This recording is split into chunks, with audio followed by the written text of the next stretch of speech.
Um, I'm indeed honored and very grateful to the wonderful thought of Vipra, Vaidya and Vedic. It's exactly like 3 V's. Vini, Vidi, Visi. They have come, they have seen, and they are going to conquer.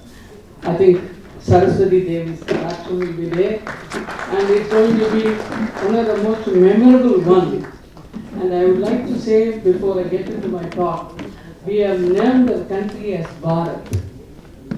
The significant meaning of Bharat is Bha means Bhava, Ra means Raga, T.H. Talam. Bhavamum, Ragamum, Talamum, I may be permitted to use in Tamil. One of the combinations is only present in India. I think it's going to become the Akant Bharat.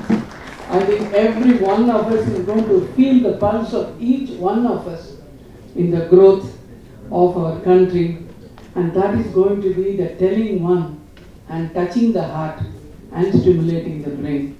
I think you have done an excellent work of this particular fact.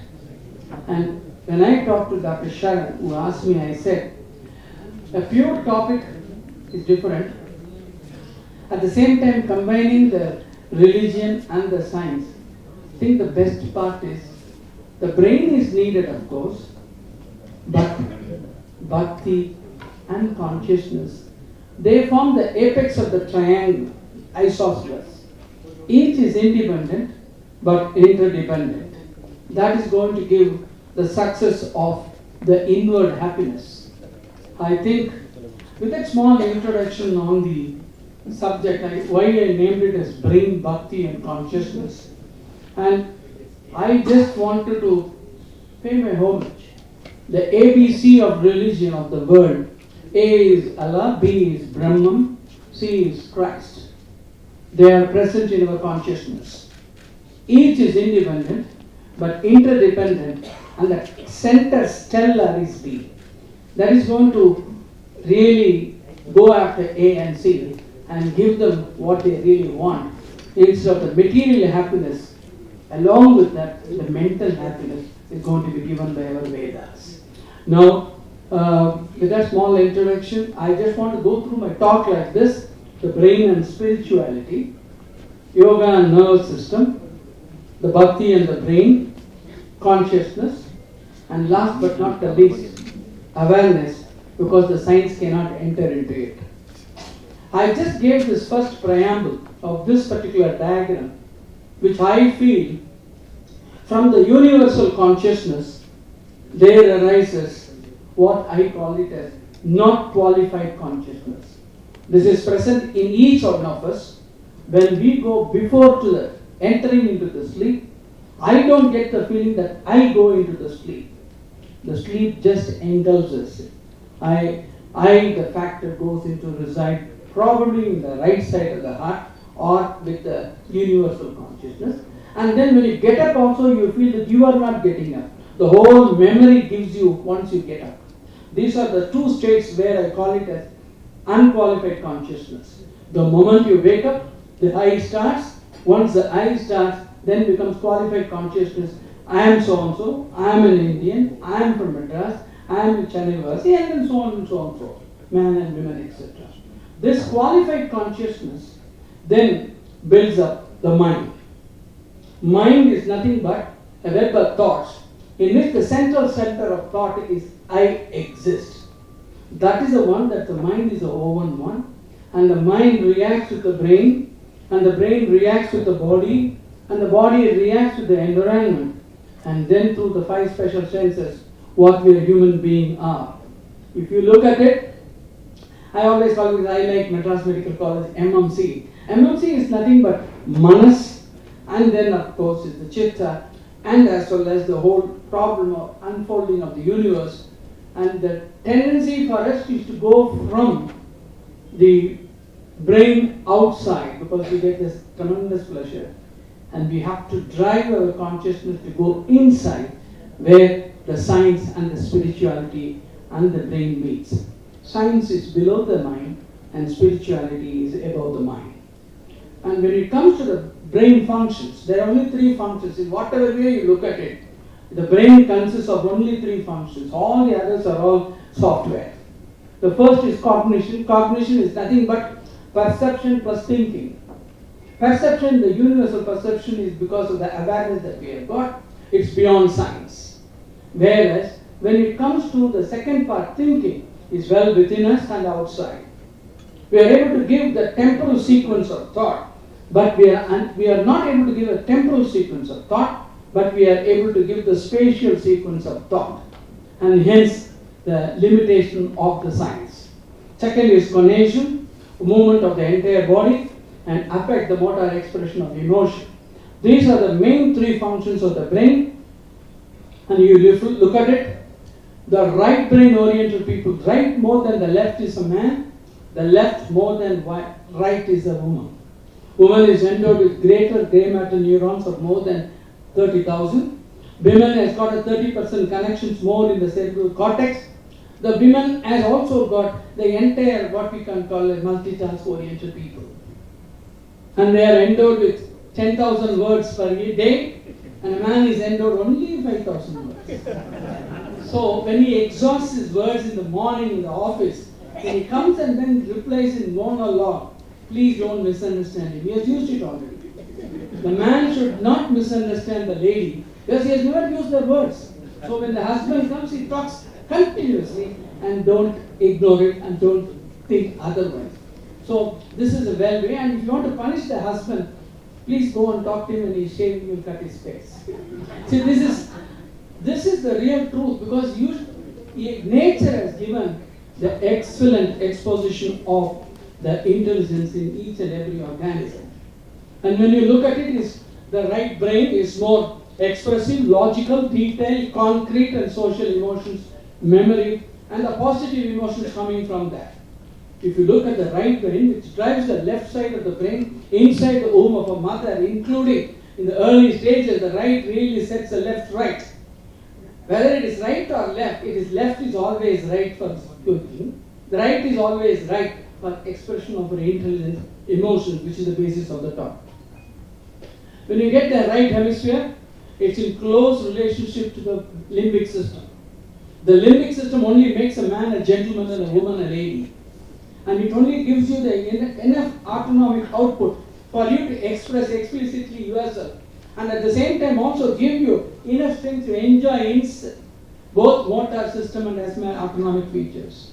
Rhythmicity, chanting, poetry and music, and the whirling divisions in the wood, everything if you look at it, it is only through the music. That is why our name Bharat. Stimulation of right temporal parietal cortical junction. When you stimulate them, you get the out-of-body experiences. And thereby the mind-brain interaction occurs to dualism or a monoism. And Hippocrates was the first person to say mind, body, environment. Our greatest neurologist living at that time, René Descartes, who said, I think, therefore I am. Exactly our very concept is I am able to think. This is in the contra ends of both. You cannot fix it both. You cannot say, when the thinking starts, and that's why most of the people said awareness is an illusion of language and consciousness is a trick of the memory.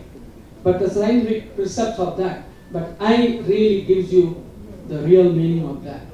The brain and mind are separate, and that we study the brain, but that consciousness is a feature of mind. Of course, it's no shred of evidence, because it is just an energy that moves, including the thought, which is a movement according to J.K. When you look at the monoism, is the view that mind is the product of the brain, which is absolutely not true. And we all know that the mind exists inside and outside, and the lack of understanding about it is this: how is this possible?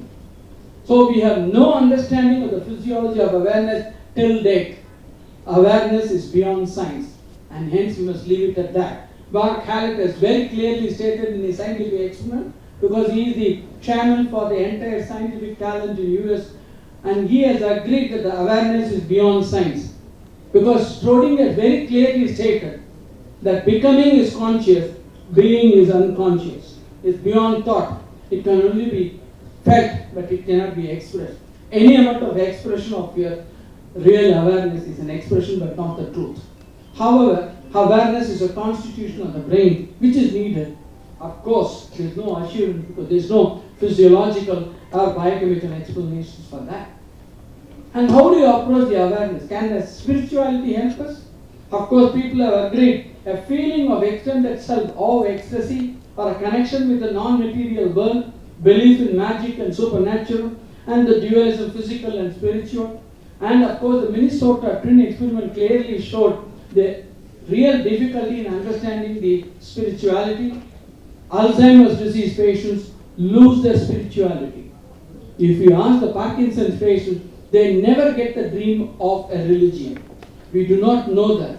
It's always felt that the religious areas in the brain are not affected and not directly connected to the dopamine, and hence it's just there, but the patients do not get the religious dreams in Parkinson and Alzheimer's. The brain imaging, when it was shown very clearly, a lot of brain areas were activated or deactivated, but are not completely labeled. Because if you look and then do the CT PET analysis, the areas which are closely connected are orbitofrontal cortex, anterior cingulate cortex, and the posterior cingulate cortex, and the insula and the amygdala. They are the reserve areas of the brain which are directly connected to our emotions.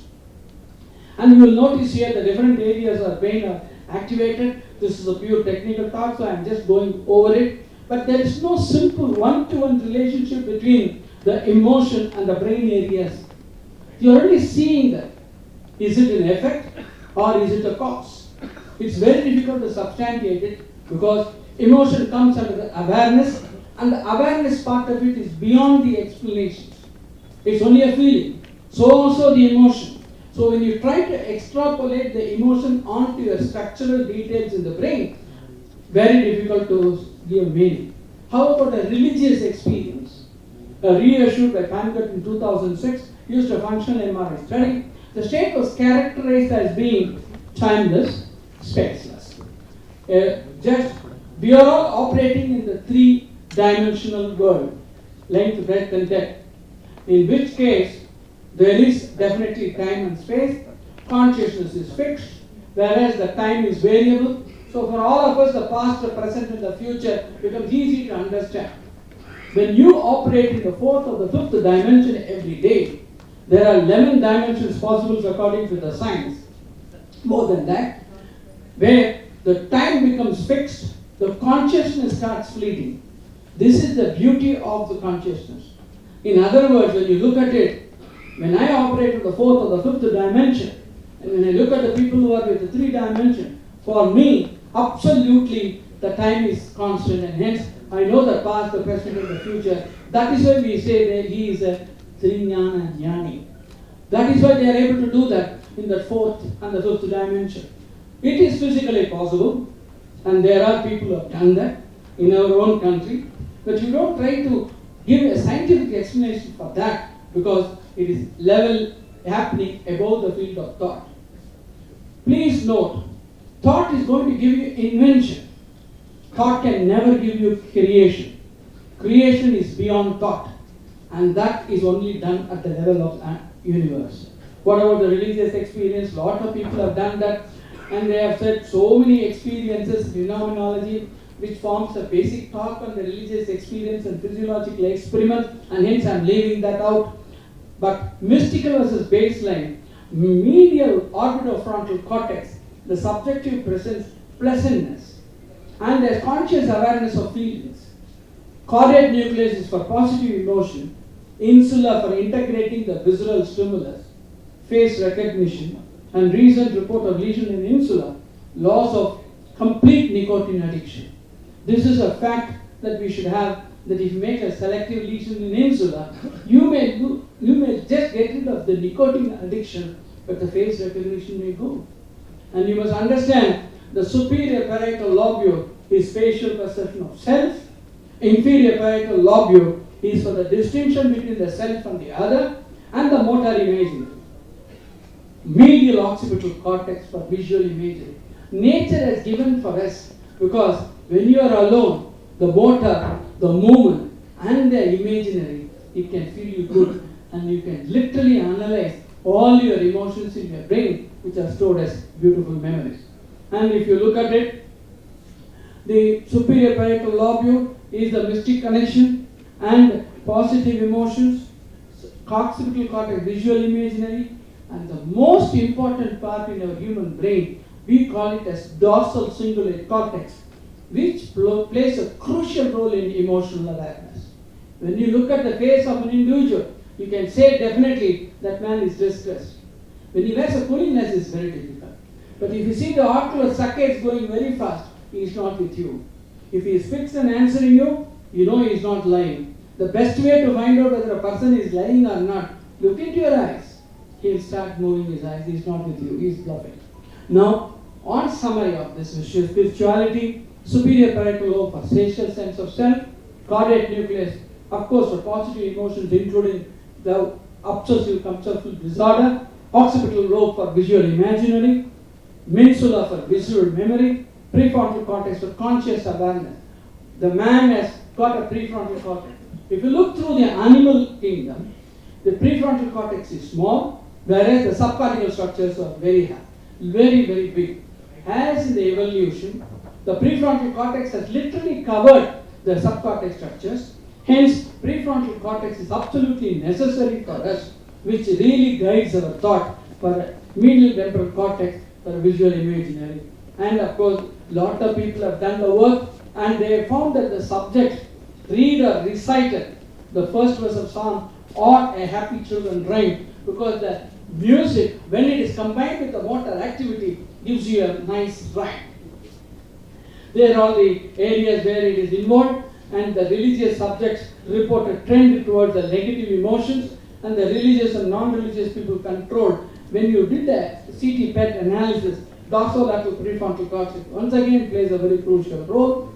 Between the religious and the non-religious thoughts, left amygdala activation during the happy state, the contra is never proved. Medicine is never and ever the two motions. That's the reason why it's an art and a science. To tell you an example, when you get immediately oral ulcers, you think it's a B complex deficiency, so you give B complex tablets. But when you eat rat poison and have vomiting and diarrhea, you can't give rat poisoning for the vomiting and diarrhea. That's such a simple way. The medicine is a forward motion, never a backward motion, and hence in those days it was not accepted as a pure science. So also in CT studies, we are coming to the area where it's very difficult to correlate the CT pictures that we see, CT PET analysis, and then correlate it to the awareness-oriented emotion, religious experiences, etc. Cautionary notes on the CT PET when you are doing that. If these studies show correlations and not causes, please note that this is a correlation and not a cause. There is much overlap of areas of activated in the religious and non-religious areas.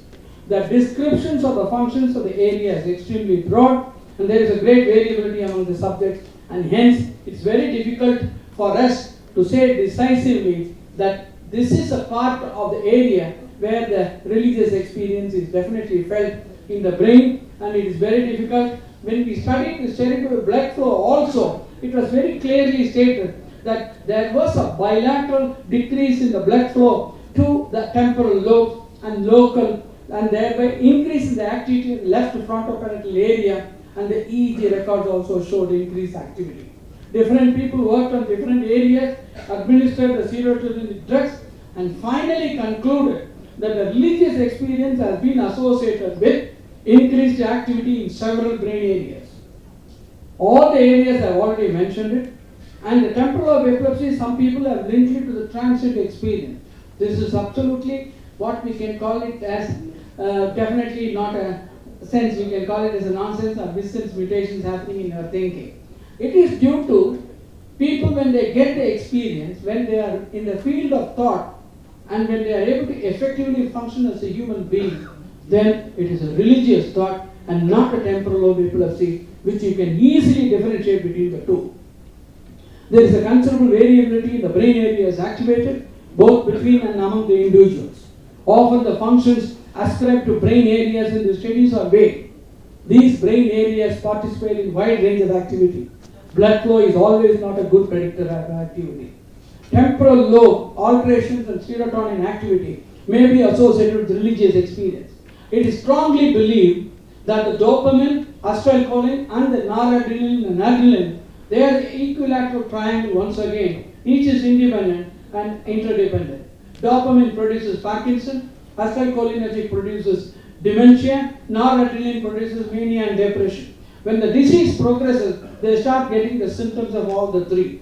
The localization of the lesion of the past has now become the circuit operated medical neurological one, rather than totally relying on the what we call it as a visual localization, anatomical localization. Now we all know that you can get a lesion in the cortex and have a cerebellar signs, because ultimately it is all wired. Now, religious experience, Locke experience is brain-based according to the pure scientist. However, the interpretation of the experience may be so unique to the person who has the experience. In other words, once you enter into the field of awareness, please stop talking sense, because you will always understand that this is beyond thought. When that is the point in the spirituality research, I have given all the results that I have given you, issues and applications, etc., which I will not be discussing it in full, because spirituality, the important areas I have come. Next comes the second part of it is yoga. Everybody knows about yoga. India is really the fountainhead of knowledge in yoga. Jnana Yoga, Arvind Ghosh gave us. Bhakti Yoga, Ramakrishna Paramahamsa showed it. Jnana Yoga, Ramana Maharishi taught us. And Karma Yoga, Mahatma Gandhi showed in his life. There are no 5 special senses. There are 17 special senses occurring. Selected areas of yoga and meditation has been done from time immemorial, and the physiology, electrophysiology, of which the EEG. I just want to talk only one portion of the EEG is a circular representation, and that is the importance of yoga.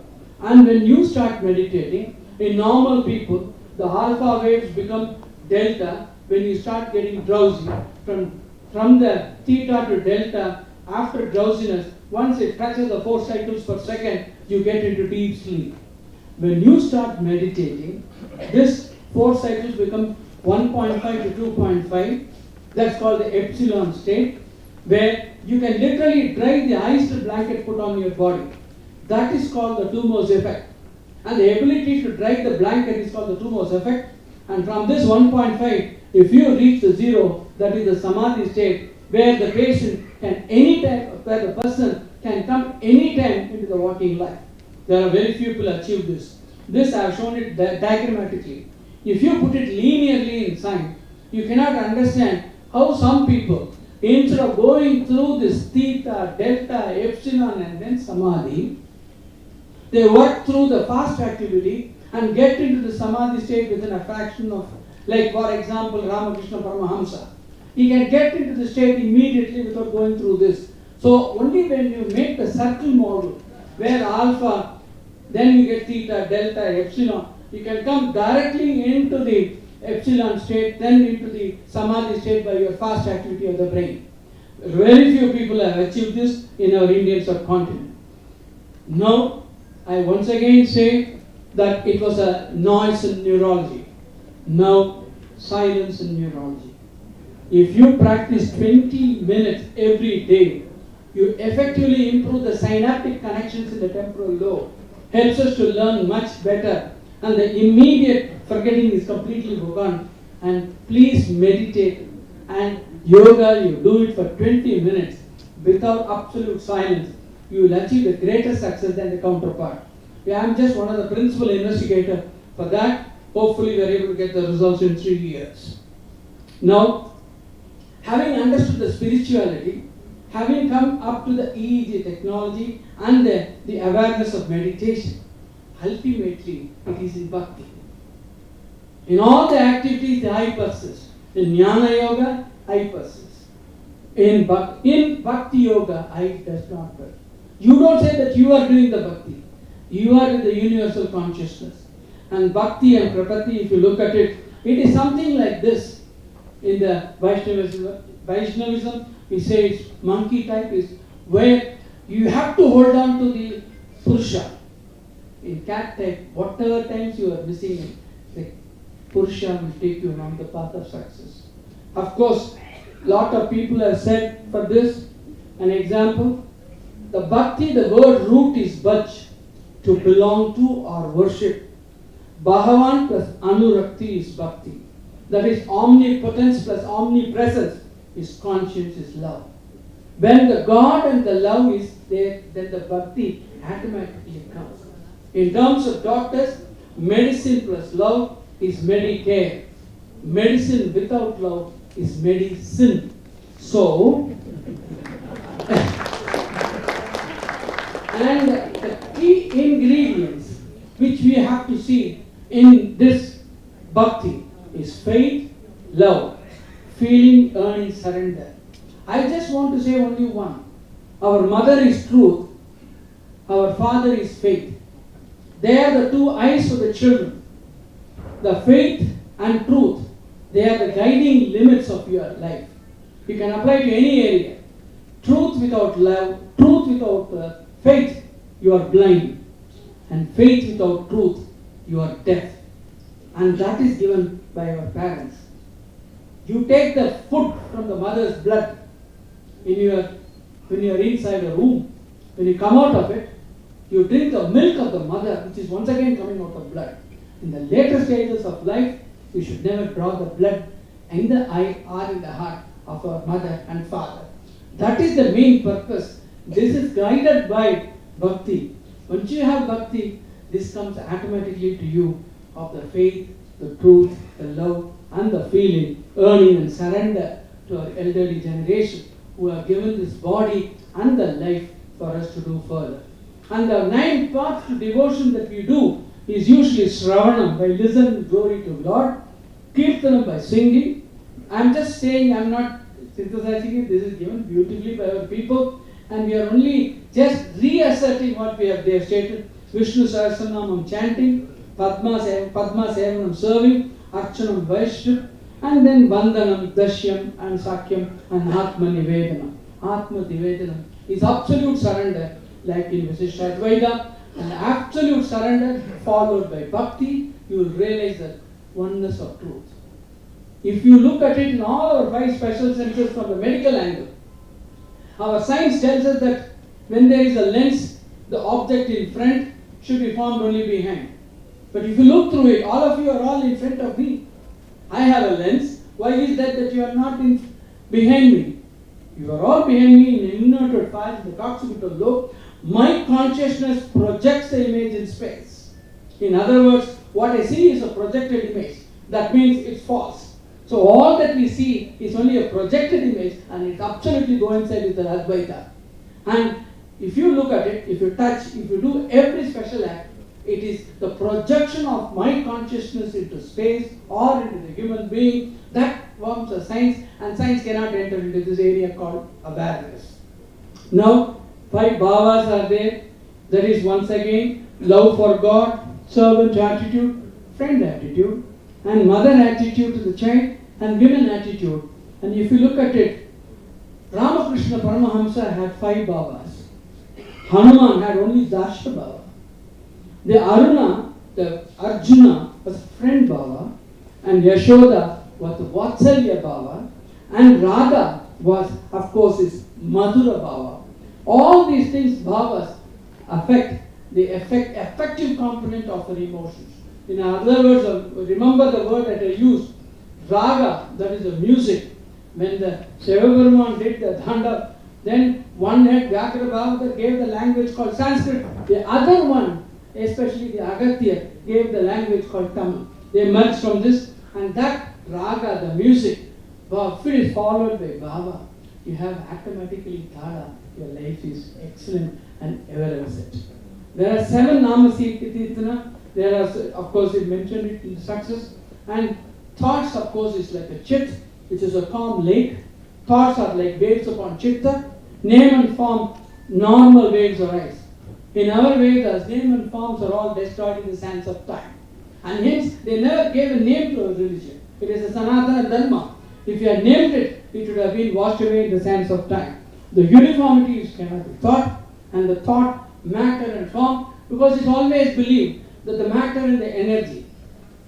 The matter is men, energy is woman.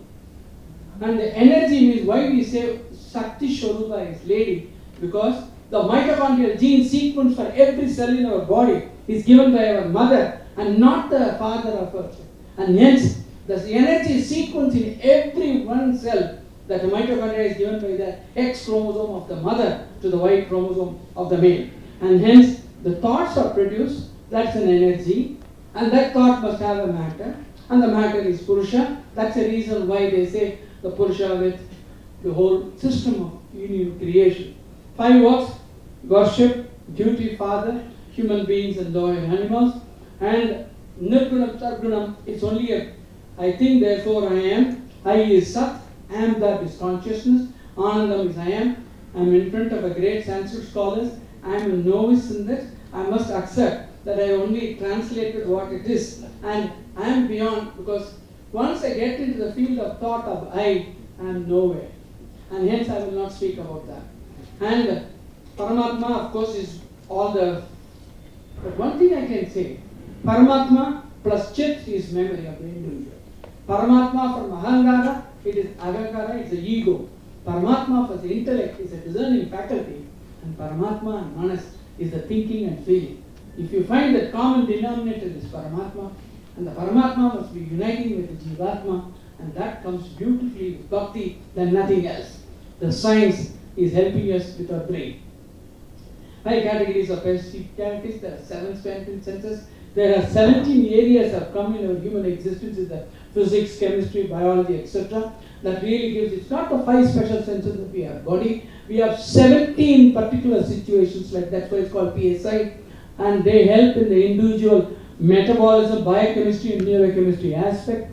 And if you look at the self, the world and the death and the plurality, does there exist soul? I'm just asking questions because each one of us have got our own way of understanding this. Exists a world outside self. Self ceases with the bodily death, and thus the world ceases with my body existence. All of them, whether you have spirituality and whether you have bhakti, and all of them require our consciousness. Only then it becomes a fact. I am not going to go through fully the consciousness topic, but it relates to only wakeful state, experience, and possession of a mental state. Now, I can only say what has been the providence of the philosophers from the time of Plato and Aristotle has now become in the new millennium of a legitimate discourse for neurosciences. That is consciousness. And the consciousness is a thread of evidence of knowledge to place the laws of physics in a 4-dimensional continuum. As I told you in the before, how the time and space, I am just describing it. When you say the word present, PRE becomes the past, ENT becomes the future, S is a moment which follows the past, looks into the future, and when we operate in the different dimension, everything becomes one. For us, there is no past, present, and future. I think one has to feel it when you go to do it. And self-consciousness is, of course, when you use the word self-consciousness, we mean is an embarrassment in social setting, ability to detect our own sensations, self-recognition, and the awareness of awareness. Self-knowledge is in the broadest sense. And so many Western definitions have come, and including the Chris Francis Crick, the man who identified the double helix, he said synonyms with the awareness and all forms of awareness is external and subjective, and self-awareness is unique to humans. Whether the animals have it or not, we are not able to understand that. But it is strongly believed in another 4th generation, the human consciousness will be able to talk with the animals. That's what they have predicted. Now, Damasio was worked in the stroke, Flanagan, and various dictionaries gave various confusions. But the biologist's definition is ability to react to the environment, and that this term, the divine consciousness of all the animals, plants, living organisms also have consciousness. But Indian perspective of consciousness is awake, Jagrata, dream state, Swapna, deep sleep is Sushapti, and Turiya is Avastha. In terms of EEG activity, 9 to 13 cycles per second alpha, you are conscious. When it comes into the 4 cycles per second, you are in deep sleep. When you are going to have a REM sleep, you are going to have a dream, and then we have not gone into the 4th state. Once you get into the 4th state, just like when you are getting up from the sleep state, this is absolutely damn bloody dream. When you get into the Turiya state, you will realize this walking with consciousness itself is a dream state for us. This supposed to Narayana is to show you when you take the life off in the last second and he realizes and he will make you realize you have just left the world at my command and you have nothing but the dream of your life. You are not conscious enough to come next day to say it was a dream because you are no longer in that state. Now, 4 things related to the first 3 stages. Chetna, I have already told you, the MMC, the Chittam, Buddhi, Ahankara, signs of wakefulness. We are interested in the brainstem, thalamus and basal forebrain. I will be just dwelling into the, I have 10 more minutes. Yeah. So, signs of wakefulness come into the brainstem, thalamus and the basal forebrain bundle, and Burgess started with the EEG, and SUDDIMRUDANGA and Kleitman showed in 1955 the deep sleep wave changes and slow wave changes due to increased delta waves in the EEG. When you get into the REM sleep, you claim it shows a wakeful state like an EEG is a paradoxical sleep. But remember, every one of us have an REM sleep and NREM sleep. REM sleep is absolutely needed for our psychological fatigue to be removed, and NREM sleep is absolutely needed for our physical fatigue to be removed. So there are days when you get up with absolutely wanted to do everything but you are physically exhausted. That means your mental fatigue, REM sleep is gone. There are days when you are really mentally strong and physically weak, or mentally, of course, you are stronger but physically we are weak. Then we can say definitely NREM sleep. And certain drugs, and certain, especially coffee, don't take it in the evening. It interferes with your REM sleep. Coffee is delayed. Take half a cup of coffee every 5 times in a day. You prevent the Parkinson's disease coming. But my chief used to say, you die of heart attack much earlier.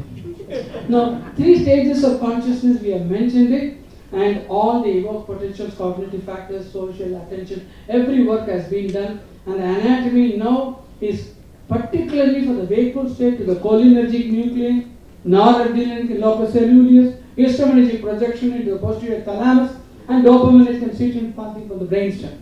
They also integrate other related functions like motivation, mind, movement, emotions, and as well as memory and moment. Suprachiasmatic nucleus of hypothalamus is a timekeeper of our consciousness. It's an excellent area in the brain which keeps the time.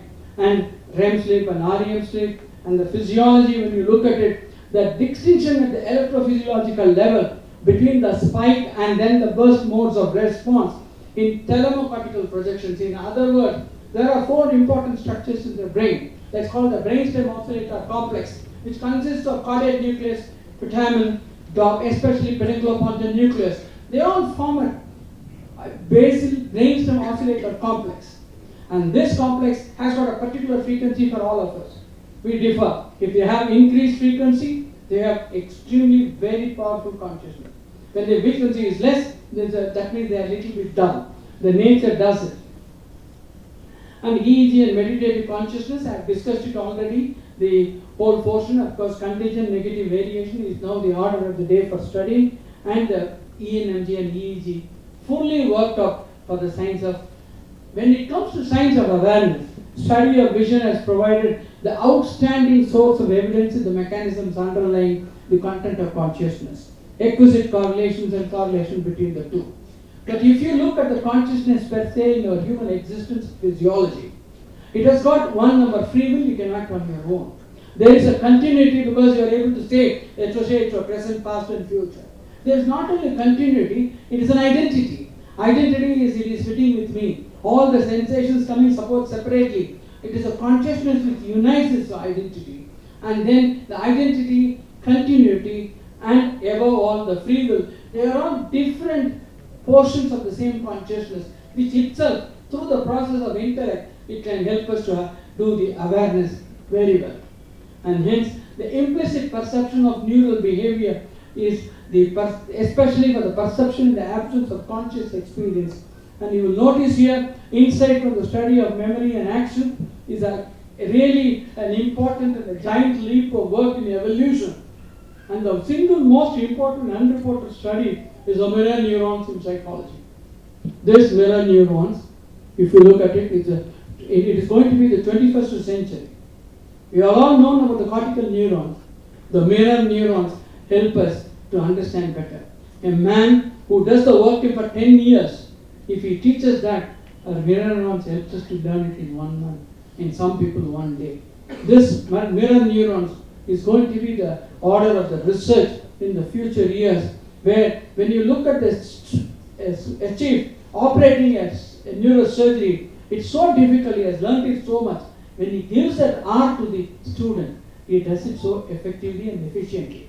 I think it is the giant leap of the mirror neurons. What is actually psychology DNA? Mirror neurons for neurology and psychology.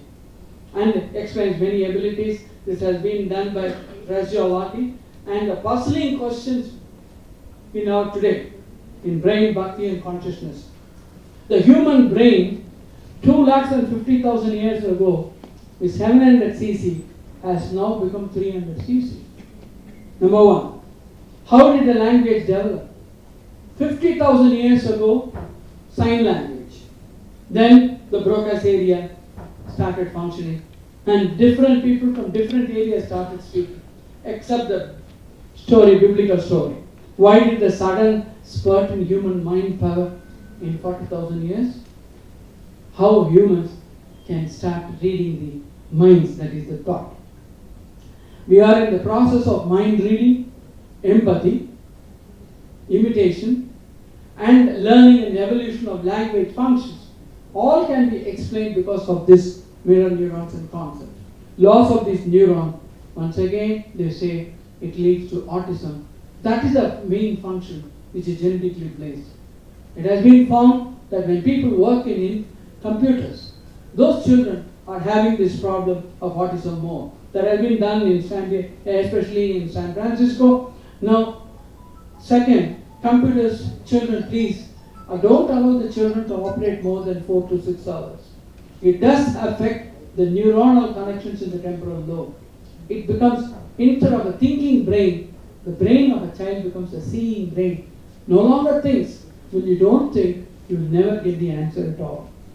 And I just want to sum up in life that when you are, that is, being conscious, becoming conscious and being conscious is the entire process of understanding of the brain, bhakti and consciousness. You can go up to that point to realize the awareness. You should be unconscious. In other words, you should really cross the barrier of thought to understand this beautiful melody of the human existence in the form of awareness, which is nothing but the supreme Shakti operating in our brain. I am very grateful to the institution of teachers, especially P. Ramamurthy, who started the institution in this country in 1951 with the 7 gems of Professor K.J., Professor Jagannathan, Professor Arjundas, Zahir, Krishnamurthy Srinivasan, all of them. The first pediatric neurologist, Dr. Kumaresan, K. Srinivasan, who certified me as a neurologist, and Professor Vel Murugendran, my mentor, who made me what I am today. Now in life, of course, my father, the mother, my mother-in-law, my wife and son, my friends and colleagues, all of them have got a different place in my life to make it more worthwhile in life. Please read and not to contradict or confute, but not to believe, read not to contradict or confute, not to believe or take it for granted. Please weigh and consider my views. My sincere thanks to once again the Vipra, Vaidya, Vedic, the entire faculty of the team for giving me this opportunity to share my thoughts, which will be an ever-lingering one. A thing of beauty is a joy forever. Bini Bidi Visi. Thank you.